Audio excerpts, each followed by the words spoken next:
Welcome. We're so glad to have you here today and talk with you. So my name is Karin Maag. I'm the director of the Meter Center for Calvin Studies. And Sam, do you want to introduce yourself briefly too? Sure. My name is Sam Ha. I am the curator of the Meter Center for Calvin Studies. And we are delighted to have you here with us. What we'll start by doing as we start this conversation together is have you introduce yourselves, your current position, your research interests, maybe something about a recent project that you're working on, just so we can get to know you a little bit that way.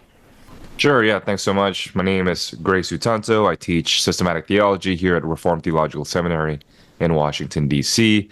My research interests is anything to do with Herman Bavinck and the tradition of Neo-Calvinism from which he comes. But most recently, I just finished up a couple of projects on theological anthropology, and right now I'm working on a book for the New Studies in Dogmatic series edited by my colleagues Mike Allen and Scott Swain for Zondervan on the doctrine of sin. So working a lot on that right now. Have finished a chapter on the origins of sin and thinking through demonology as we speak. Those are big topics. Huge topics, huge topics. It's going to take me a while. We're glad to have you here, Gray. Thank you. And James Eglinton. Yes, my main claim to fame is that I was Gray's PhD supervisor, so I really ride along the coattails of all of his success. But I'm James Eglinton. I'm the Meldrum Senior Lecturer in Reformed Theology at the University of Edinburgh in Scotland. In the UK, Senior Lecturer, I guess, is equivalent to Associate Professor in the US system. Over my career, I've worked mostly, or at least I'm mostly known for my work on Herman Bavinck and the Dutch Neo-Calvinist tradition. My last book was a biography of Bavinck. It was called Bavinck, A Critical Biography. It came out with Baker Academic in 2020. No, 20. I've done that before. Yeah, it's been out for a couple of years anyway. So, but I'm working at the moment on a new monograph, and it's a history of Christian accounts of languages. So not of language as a generic singular phenomenon, but of the phenomenon of there being more than one. And then also a history of Christian accounts of particular different languages. So the fascination with the languages of Scripture, or questions of what was the original language, if we can know that theologically, questions about Latin, about languages of translation, and so on. So I'm finishing that book at the moment, and I'm also working on a project, a 3-year project that's funded by the John Templeton Foundation, that's also on theology and languages, and I'm working with a neuroscientist, and we're working together on looking at ways that bilingual Christians engage with theological ethics. Wow. I mean, these are huge projects as well. So for the language monograph, what's your time frame? Like, are you looking at this like from early history on, or is it how people have understood language looking back, like from the vantage point of the 19th century or 20th century, or what? Yeah, so it's a foolhardy project. It is 2,000 years of history. Okay. So I'm trying to begin with the very earliest proto-Christian theology in the first century, and ways that it engaged with more than one language. But it is a 2,000-year history indeed. So it takes us right up into the middle of the 20th century. That's impressive. Well, if executed well. I'm sure it's going to be good. This is great. Yeah, it's been really enriching to work on. And there's some Calvin in there too, because he obviously had really interesting things to say about languages, also in relation to the doctrine of common grace. He had quite a distinctive reading of the Tower of Babel, his own practices in terms of publishing things in French and as well as in Latin. So yeah, there's a good bit of Calvin there in the middle of the book. Wow. Well, this is great. Of course. So I know both of you worked a lot on Neo-Calvinism, and that's one of the reasons why we asked you here. And my question for you is that if both of you could talk about your own definition of Neo-Calvinism, what it is, what it means, and even I also want to know more about like today's relevance. What does it mean for us to think about that topic today? There are lots of ways that we could try and approach a definition. And I think that the most effective way to do so is actually what Gray did in a book that he published last year with Corey Brock, Neo-Calvinism, A Theological Introduction. So that book has a section at the end where they give 16 theses on Neo-Calvinism. And the first one is the most basic definitional sense, which is that it is a critical reception of Reformed orthodoxy.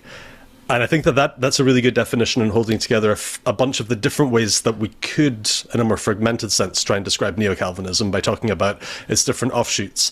But in the tightest historical sense, that's also conceptual.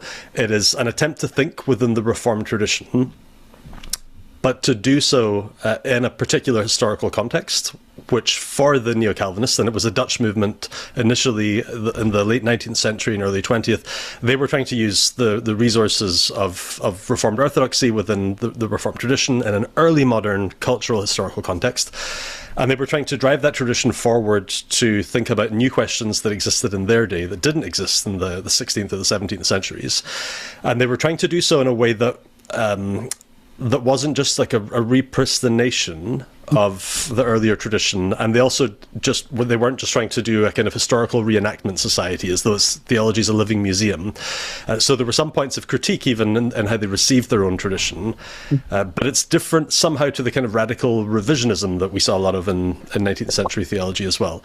So the other way that I guess the kind of catchy phrase that's gone viral a bit that Corey Brock came up with in his PhD thesis that became his first book was the idea of being orthodox and modern. Mm-hmm. So it's a sense of being part of a Christian tradition that requires you to be something in your own day and age, and to belong in God's providence to the place and the time that you come from, and to work out what it means to be an Orthodox Christian there. So Neo-Calvinism then, I guess we could think about it in those two ways. I mean, I could get into more detail on some of the specific historical motivations for what prompted it to develop in the first place, but I think that's where I would begin with a definition. Yeah, that's a wonderful starting point, James. Thanks for that. And I think one of the things that we can say about Neo-Calvinism is that the neo in the Calvinism is really an attempt of contextualization, right? It's trying to suggest that whatever Calvinism is in terms of Reformed Orthodox theology and the Reformed world and life view has to take a particular form in a particular age. And so they make the strong distinction between form and essence. There's the essence of Christianity that's always going to be the same. There's the unity underneath the diversity of the Catholic expressions of Christianity. But the forms of Christianity might look different in every age because theologians are in time. Mm-hmm. And theologians are finite and they're engaging with different questions. So I think there's a kind of resistance to golden age thinking in Kuyper and Bavinck. They recognize that there were definitely some pivotal moments in church history that was really quite fruitful and groundbreaking for our dogmatic thinking, the formation of the Nicene Creed, Chalcedonian Creed, the Reformation confessions. But at the same time, we can't just go back to relive the theologies of the 17th century as if there are no new questions today. Yes, we draw from it, we learn from it, we've got to be rooted in the past, we've got to preserve what's essential there, but at the same time, there are new questions, and therefore, Reformed public life might look different today because we live in a democratic age, for instance. So what does Calvinism look like today in a democratic age? We don't have to go back to Christendom, but we can still be fully Reformed, fully Calvinistic in a new pluralist society, and they're wrestling with questions like that. So I think it's perennially relevant for us today because we show that Reformed theology is actually pliable. It's not just European, it's not just 17th century, but it's also truly universal. Yeah, absolutely. And that segues nicely into the next question, which is why Neo-Calvinism? Why not Neo-Reformed theology, right? I mean, the Calvin word, right? We use it, right? We're the Meter Center for Calvin Studies, with, an emphasis on the man, his ideas, and so on. But interestingly, in the field of Reformation studies, more and more it's common to talk about Reformed theology rather than Calvinism. So how do you feel about Neo-Calvinism versus Neo-Reformed Orthodoxy, or is that just too many words? Yeah, so I think to get into this, we do have to start to talk in historical terms about the original Neo-Calvinists who weren't always called Neo-Calvinists. So that was a term that someone invented. It was initially a pejorative term, actually, in trying to describe what these theologians were about. So the key initial figures in Neo-Calvinism, by some way, are Abraham Kuyper and Herman Bavinck, so mid to late 19th century, early 20th century Dutch theologians. And the churches that they came from were historically Reformed denominations. But they both studied at Leiden University, And at Leiden University in the middle of the 19th century, there was a movement called modern theology, and it was more of the radical revisionist spirit that I mentioned a moment ago, which means that you can continue to keep, let's say, the established terms of theology, so familiar language, Trinity, predestination, Scripture, inspiration, but you engage in a pretty radical redefinition of the content. So what we mean by that means something fundamentally different. And in modern theology in the Leiden school, they saw themselves as doing some kind of recovery of the real significance of Calvin. But the leading idea for the Leiden theologians was the idea of mechanical determinism as an explanatory principle for how things work in the world and in the universe, that there is cause and effect, that this whole world is like a big machine, and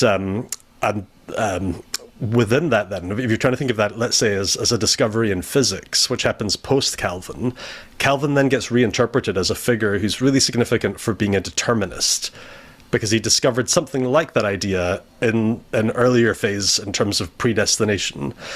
So there's a distinct kind of reading of Calvin that's going on in the background there. And then the Neo-Calvinists eventually emerge as people who start to question that reading of Calvin, and they start to read him differently and try to recover a different reading of Calvin in the first place. But when they start to develop the way that they're reading Calvin, the Neo-Calvinists initially just called themselves Calvinists and saw what they were doing as Calvinism, and the Neo tag got added later. But they distinguished what they were doing as a vision of what it means to be in the Reformed tradition. They distinguished it from what they called being Reformed. So Reformed and Calvinist meant two different things to them. And to be Reformed was to have a vision of the Protestant Reformation that was essentially to do with soteriology and ecclesiology. So we have subjected our doctrine of salvation to a process of reformation, and we've now rediscovered that we're justified by faith alone through Christ alone. And we've also subjected our doctrine of the church to a process of reformation. So we no longer have a pope as the head of the church, and we've reformed our church government in line with Scripture. And if that's as far as the Protestant Reformation goes, then that's what the Neo-Calvinists would say as being something like merely reformed. Mm-hmm.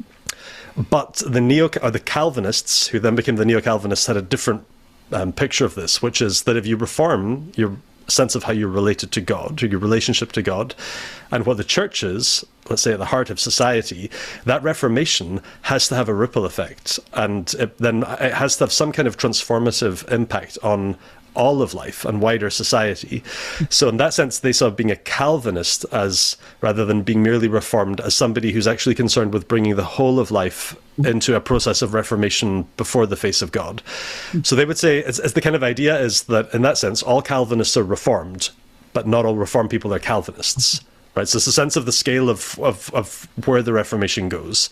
Yeah. So they initially called themselves Calvinists in this regard, but then eventually it was in the things like the 1890s that someone first described them as neo-Calvinistic, but it really was an insult in a newspaper article. And then you have to get into the early 20th century before they start to appropriate the label for themselves and fly that flag and say, we are the neo-Calvinists. That's so helpful. Thank you. Gray, did you want to add anything at this point to that? Yeah, that's great. I think if I could just point readers to the text, I think 1884, Herman Bavinck wrote an essay called Future of Calvinism, where he defines Calvinism and Reformed theology in exactly those sort of ways that James just described.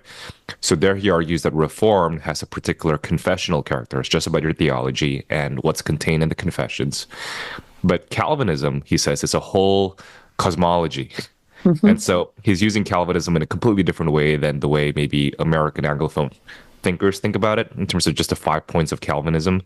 Yep. He argues that we have to reshape society in light of Calvinism. And I think this is in light of Kuyper's comments about the influence of Immanuel Kant, where he argued that before Kant, we took for granted that Christianity is relevant, but we've never actually shown how it's relevant for everyday life.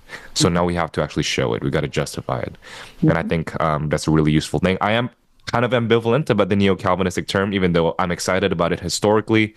I think it's been taken up and used in different ways that isn't in conformity to his historical usage from Bavinck and Kuyper. So I think it's important historically to retrieve the meaning of it. But at the same time, I do think that at its best, neo-Calvinism is just a version of modern Reformed Catholicity. And it is very contextual to a Dutch context at the time, right? If you meet French Reformed folks, whether in the 19th century, 20th century, or today, they will not call themselves Calvinist. They will call themselves réformés. And they mean very clearly Reformed in the sense of a deep understanding of what it means to be Reformed, right? They would not, I don't think they would buy the distinction that's made in the Netherlands. It's very interesting. But if you're a French Reformed person, yeah, you're a réformé. And that's very, very clear that has a heft to it. That covers all of life. So it is very contextual in terms of how we understand the term. Absolutely.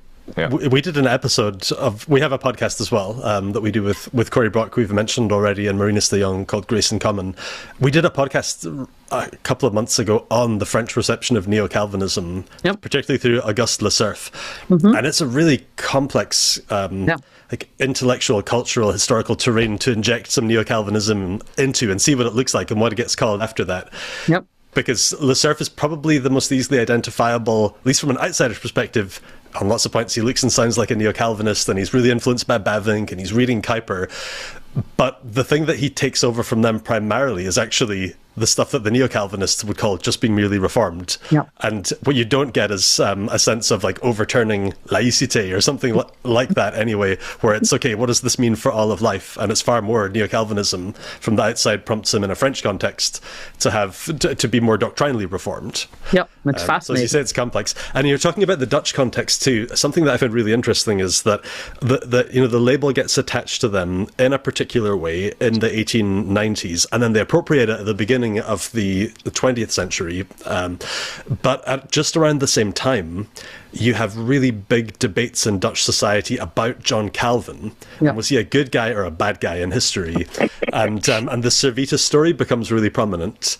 And basically what you have is a big push to reimagine Servetus as a patron saint of free thought. And then Calvin then is rebranded as this, monstrous character, and you have all these debates about what kind of person was he really. So Herman Bavinck then published a short biography of John Calvin. It was translated into English by John Bolt, and so they're pushed into this context where, and again, there's a great man of history model happening in the background, and their name has been attached to this particular great man. So what are they going to do about it? And then in that context, you also have Abraham Kuyper saying, I guess like Gray was saying, so Calvinist or Neo-Calvinist is really talking about like almost like the big loose edges of how varied one's theology can be when it's rooted in some key core principles. But like Kuyper will say, no church calls itself a Calvinist church, or at least in his approving way anyway. The church should be called Reformed, even if the wider theology is Calvinist or Neo-Calvinist. And he's quite critical, for example, of churches that call themselves Calvinist in the name, like Calvinistic Baptists. And he thought that this is something that Calvin would never, ever have wanted. And this is quite different to being a Lutheran in that sense. Absolutely. Thank you. Yeah, and I think it's worth emphasizing, too, that in the Anglophone world anyway, I'd love to hear what you think about this, Karin, in your context in Calvin Seminary. But when I was in seminary, it was very common for me to hear things like, I really like Bavinck, but I don't like Neo-Calvinism. Or I really like Kuyper, but I don't like Neo-Calvinism, right? And Neo-Calvinism in the Anglophone world became tethered to a kind of theologically thin but culturally minded sort of Christian, right? And even when I sent, Nick Wolterstorff, our manuscript for Neo-Calvinism, a theological introduction, he basically replied by saying, I didn't think of Neo-Calvinism as a theology. I thought of it as a culture-affirming disposition. And so I think it was really important for us to recover the sense of that. And I think that's also what we're wondering about, right? There's a term, New Calvinism, which is different from Neo-Calvinism, but it's also sort of floating there, and people are not always very clear on what that distinction might even be. That's right. I remember an anecdote in Edinburgh when I was telling folks that I was doing a PhD on Bavinck and Neo-Calvinism, and sometimes Scottish person would come up to me and he would say, I had no idea you could do a PhD on Mark Driscoll. And just laugh at that. And that's the story I like to tell. No, exactly. That's part of what it is. In the North American context, I think the term has been used in what is primarily a focus on certain standards or norms of ethics, behavior, practice, something like that, and certain very almost cultural debates that you get involved with, which is really not what the Neo-Calvinists were about in that narrow sense, certainly. Completely. Yep. Yeah, it's definitely a drawback of an unfortunate, accident of history with with the words neo and new. You can slur them together, and in translation, it's quite difficult. If you're trying to explain in lots of other languages that in English or Dutch, neo and new aren't the same thing. Mm-hmm. I've had the same experience as Gray. I haven't had it for a while. I think Neo-Calvinism is just not something that people talk about much now. It was a bit of a fad a decade or more ago. But I've been teaching here for 11 years now. And I remember in my first year here too, on faculty, saying to somebody that I worked on Neo-Calvinism, and the response was, "Oh wow, so you write about, so is that like John Piper and John MacArthur and Mark Driscoll, and which is also a bit of a ragtag collection of figures." But trying to explain, no, I work on 19th century Dutch people in a completely different world. Yeah, it's a shame that the labels aren't further apart. But I think as long as we keep on flying the flag for scholarship on Neo-Calvinism, mm-hmm. in the academy, and work really hard at keeping the public conscious of that up, I think eventually it'll just outstrip New Calvinism, which will hopefully just be more of a distant memory that some people will have. At least that's what I tell myself anyway.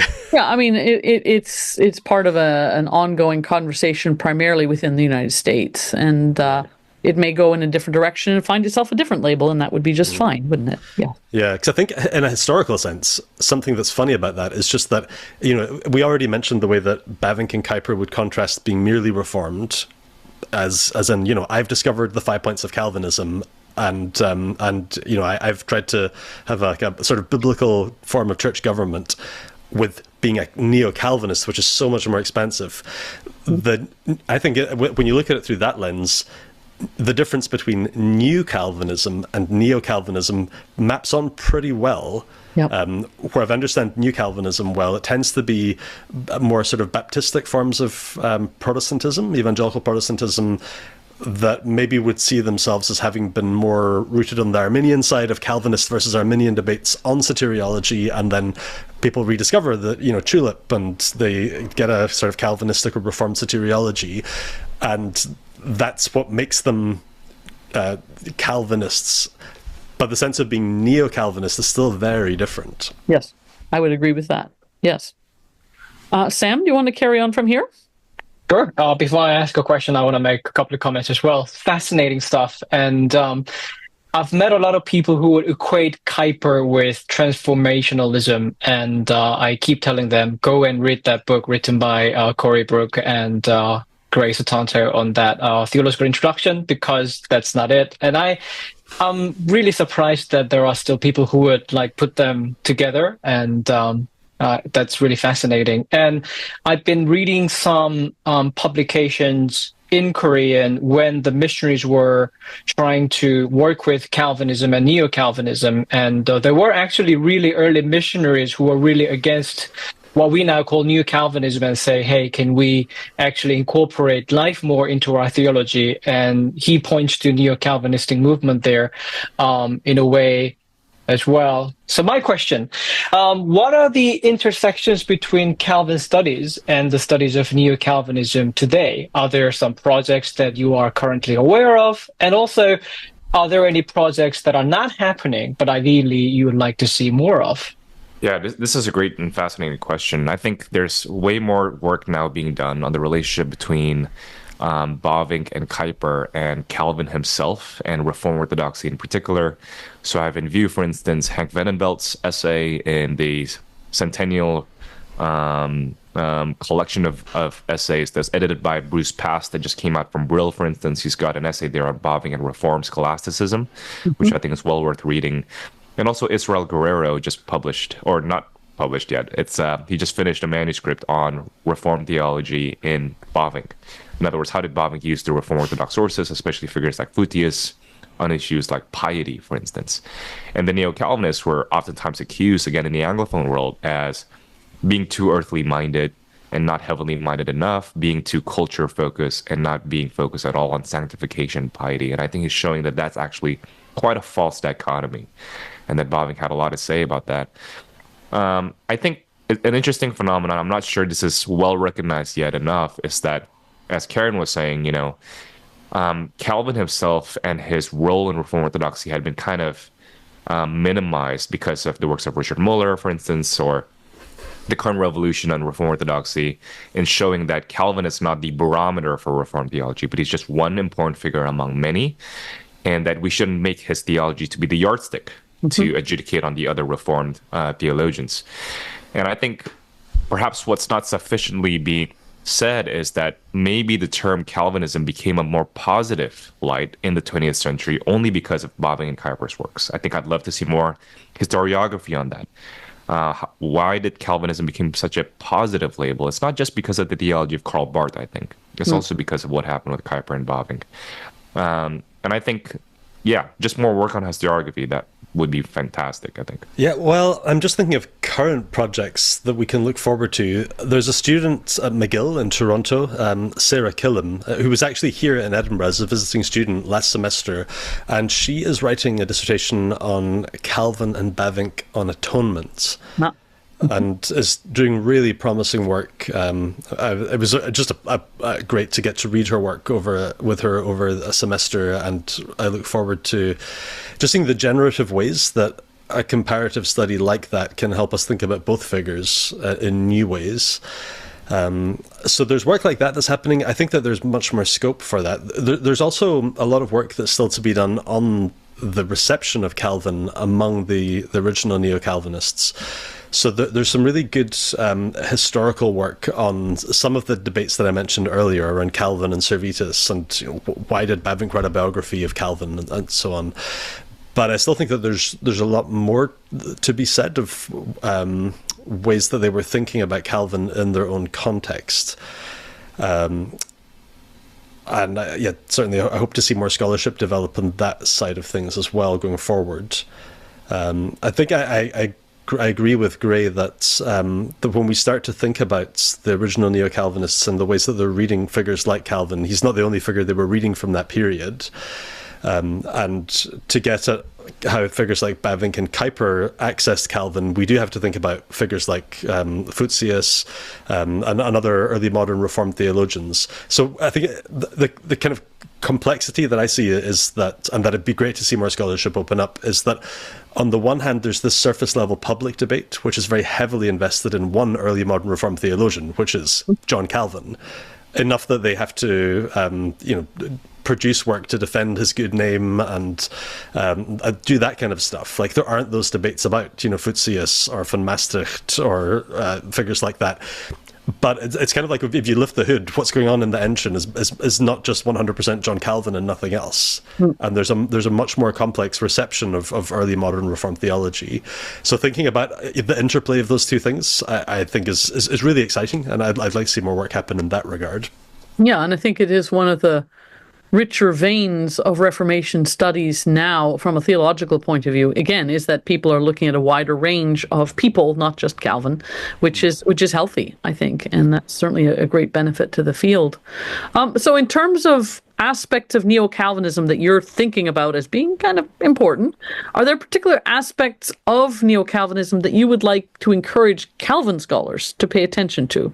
In other words, what's the link between folks who do, let's say Calvin studies 16th century, and then your work on Neo-Calvinism? Are there themes or aspects that you think that Calvin scholars should pay particular attention to when it comes to Neo-Calvinism? Yeah, this is a really interesting question. I think as I was researching about theological anthropology, what I discovered is that Bavinck took a very interesting strand of thought in the Reformed scholasticism, which identified the body as part of the image of God, for instance.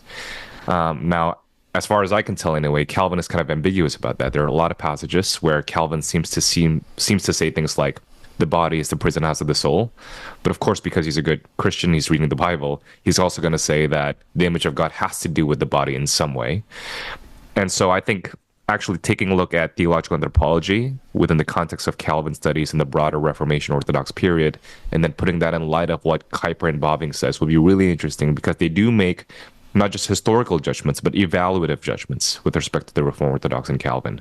They were saying things like, this is the principle of Reformed Orthodoxy, or this is the principle of Calvinism on this particular area of theology. And what Bobbing says with respect to the Reformed Orthodox, this is in his Foremost Problems in Contemporary Dogmatics, which was just published by Lexham Press this past month, actually, early January, I believe. He says that when we take a look at Calvin and the Reformed Orthodox, they did not think holistically enough, he argued. They were working loci by loci, they were looking at commonplaces, and they were treating each topic kind of in isolation from other topics. But now in the 19th century, we're more aware that, for instance, there is a principle of Protestantism versus a principle of Roman Catholicism. And we should work out that principle in a more mature way in every loci of doctrine. And he pinpoints what the principle of Protestantism is in certain passages in Calvin and certain passages in the Reformed scholastics. And he would oftentimes pit that principle against other things that they would say. So I think that's a really interesting way of thinking about the Reformed Orthodox and the scholastics. It's a very 19th century way of thinking about it. But I'd love to see some evaluation, some engagement with that kind of thinking in Bavinck. Is there a quote-unquote principle that perhaps Calvin or the Reformed Orthodox were unwittingly espousing that they didn't actually apply to other loci in their thought?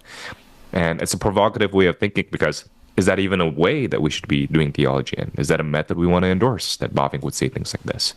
So more irenic evaluation, hopefully, and not just say, well, Bavinck therefore is modern and that's irrelevant to 17th century studies. I do think as historical theologians and as Christians, we should be asking evaluative and not just descriptive comments.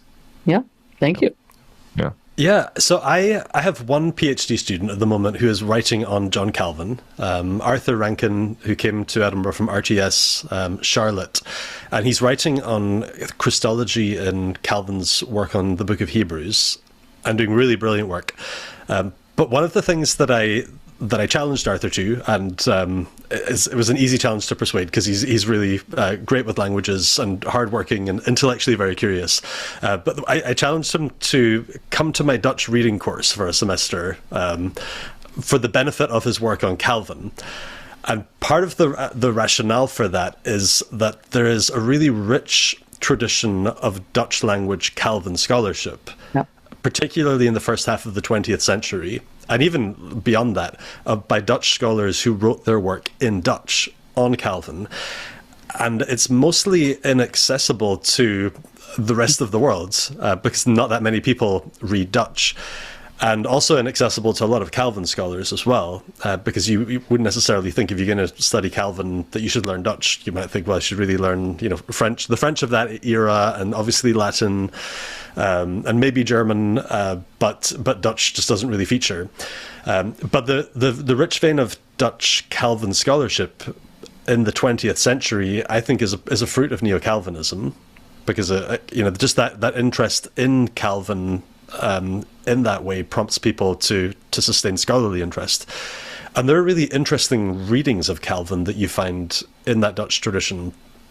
So, and I think part of where I see the benefit of that for Arthur and in his PhD is that he did this Dutch course, he now reads Dutch very well. And when you read through the footnotes of his chapters, you have interaction with all of these Dutch sources, which is just great. And you find really interesting readings that can be quite idiosyncratic.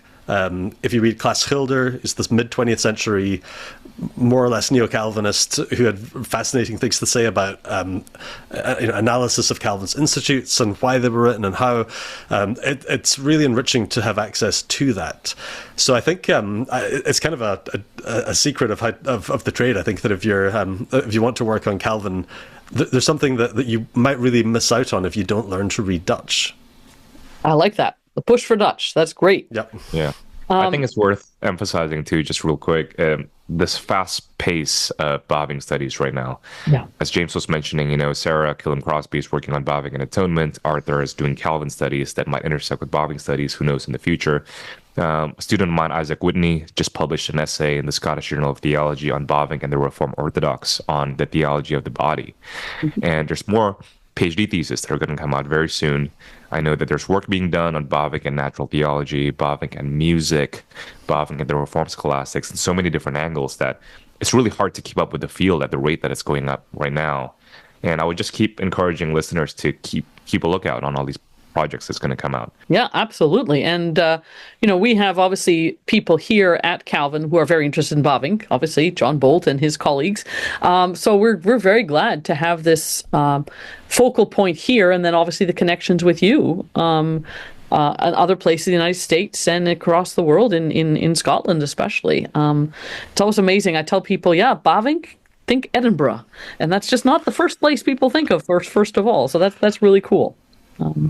We really appreciate your time with us today. Thank you so much. And we very much hope to keep in touch with you as you keep on making progress on your various projects. Keep in touch. We'll be glad to hear more. Thank you. Thank you for having us.